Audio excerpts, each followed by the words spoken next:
So first and foremost, my name is Ricky Aguilera. I'm a businessman. We have a local business here in Merced. This business has been running for over 20 years. I also am the general manager at the Merced Indoor Sports Center.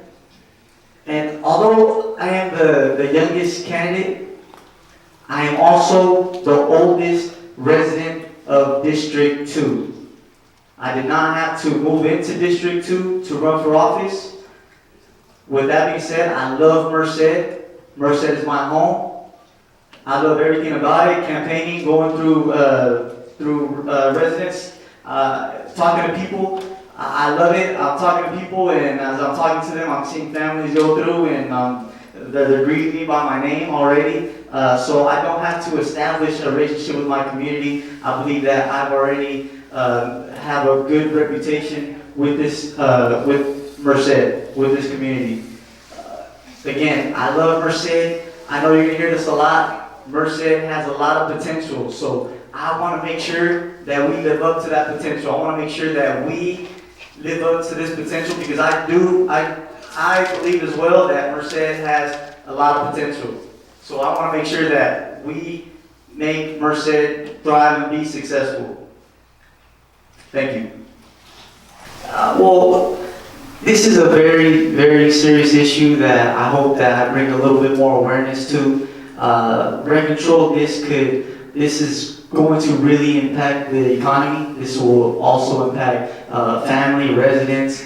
This will impact our future. Fortunately for me, I will still have more time to look into this and gain more information. I hope that as a county supervisor, you guys can appreciate that. I hope that you guys can appreciate somebody that will not just react, but will take the time to look at both sides and really analyze the situation. So thank you. Well, having a local business here in Merced, I understand how serious this problem is.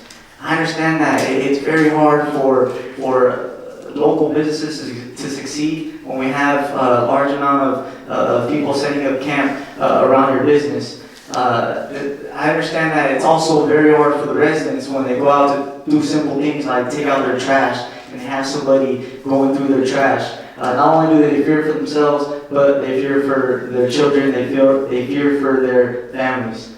I think that some of the other candidates already had already had a position to have the opportunity to decrease these numbers, but unfortunately we've been investing more and more money on this issue, and the numbers are increasing.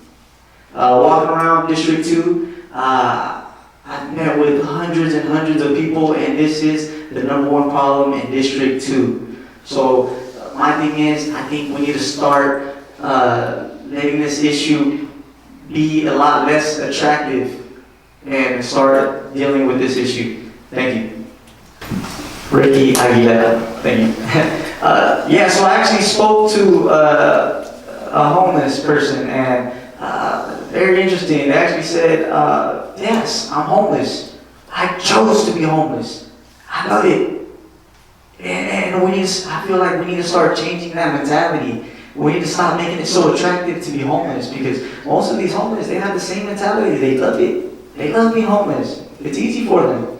They love it. And again, I know it's hard. We're all human beings. You know, when somebody that's fortunate asks you for money, I know you said that they cannot. Yeah, so they can't be traffic, and they can't kind of beg you for money. They can't verbally tell you.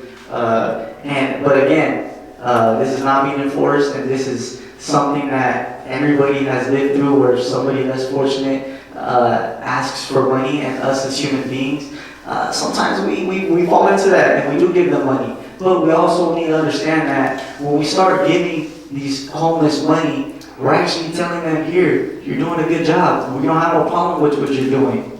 We don't have a problem with what's going on. Here you go. And again, like you said, we give them a 20, and they're easily homeless for another week. Sometimes another hour, and then they ask for another 20. Again, we need to start changing this mentality. Thank you.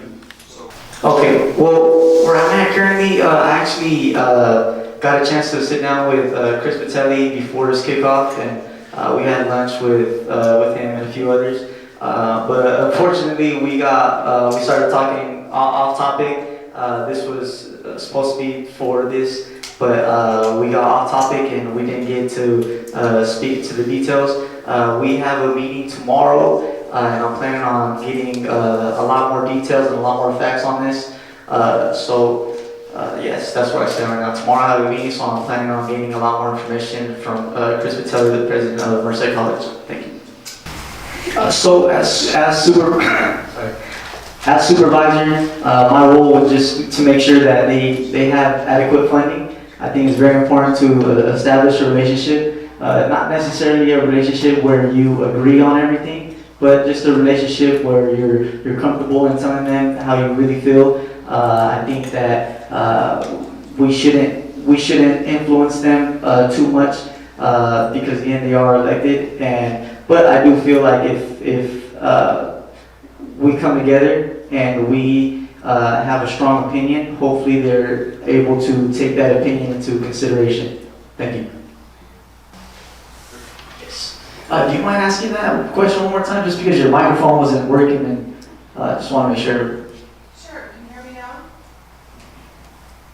Now? It's okay. Don't worry about it. I was just saying, we're having technical difficulties with that microphone, but it's okay. I heard you personally. So first and foremost, I am not for raising taxes. You won't see me jumping up and down every time something comes up when it involves raising taxes. With that being said, we live in a democracy, and if the voters vote for it, then I will abide by the law. If they vote no, again, I will abide by the law. But thankfully, we live in a democracy where everybody has a chance to vote, and I think that is the American way. Thank you. Yeah, so first and foremost, I would love to see the homelessness numbers start decreasing. I know that this is a very sensitive issue, and like you've heard a lot, this is not something that you do one thing and it will all go away. No, this is going to be a collaborative solution. So, but my main thing is, if we start doing something different and start decreasing these numbers, then I strongly believe that this will have a very, very positive domino effect in the economy, with the fire and safety, with pretty much everything. Speaking to somebody, I was speaking to him, and he said, the homelessness affecting the local businesses, that's a bunch of baloney, right? And but the thing is, he doesn't know, or that person does not know, doesn't experience what local businesses experience. They don't know how hard it is for, like you were saying, Andy, that they urinate and they do a lot of things and make the property just look bad. And not only that, when there's a crime committed, like they break in or they steal, or a lot of times when you address this issue, we speak to the law enforcement and we say, hey, yeah, we got a camera and that was him, right? But what happens is that same person is still there, but we are left with a bill. We are left with the $1,500 window that we have to repair, and the expenses that the lost inventory, etc. Well, I decided to take a different route. I did not start my campaign asking for donations. My campaign has been funded out of pocket, and I hope that you guys could appreciate this. This is very, very expensive, I know, and I just hope that everything pays off and you guys can really look at this as, I'm not trying to make you guys spend more money. I don't want you guys to spend more money. I want you guys to keep your money. I want you guys to make more money. Okay, so that's my position. That's where I stand, and I strongly believe that I will be heading into office not owing anybody favors, which I believe is very important. I believe that with this, there will be a lot more things done, and I will be very productive in this position. Thank you. So you're 100% funding yourself? Yeah, I have no donations. Okay. Thank you. So that's financials. That's just so you know, you can look at all this stuff right more online, right? Where they're spending their money, what they're spending their money on, and how much they've spent, and how much they've raised. Okay. Spare gun.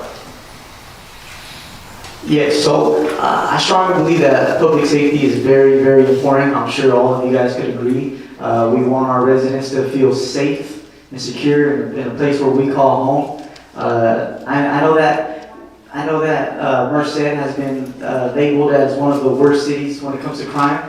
So I want, and I know from my last, according to my last research, the number has been decreasing. So I want to make sure that this trend continues. I want to make sure that we get rid of this label of Merced being the worst city regarding crime. And I will do my best to work with the sheriff in the county to make sure that this trend continues and we have a safe community. Thank you. Yes, so I am definitely open to it. I think it's very important that we have an increase in attendance. If I'm elected as Merced County Supervisor in District 2, something that I will do is, in this generation, like right now we're streaming live, and I know that this is the way that this generation is heading. It's a lot more mobile, it's a lot more social media. So what I plan on doing is getting on social media and FaceTiming and talking to the community like this and making sure that everybody is in the loop of what's going on. I will talk about future information that's going to be on agendas for the next week, and just encourage more people to attend and get more people involved in this way. Thank you. Thank you. First and foremost, thank you all for coming. In case you guys did not get the chance to know, my name is Ricky Aguilera, and although I am the youngest candidate, I am also the oldest resident of District 2. I attended Peterson Elementary, I attended Crookshank Middle School, I attended Merced High School, I attended Merced College, all in District 2. I love Merced, I want to see Merced succeed, and the reason why I'm running is because I'm tired. I'm tired of always, when it comes to re-election, we seem to be talking about the same issues every time. We seem to be talking about the same issues and same promises every single time. I think that some of the other candidates already had the opportunity to make some change. And right now, Merced has a large appetite for change. And I believe that if you guys elect Ricky Aguilera to be Merced County Supervisor in District 2, I believe that I will implement a can-do attitude here at Merced. Thank you.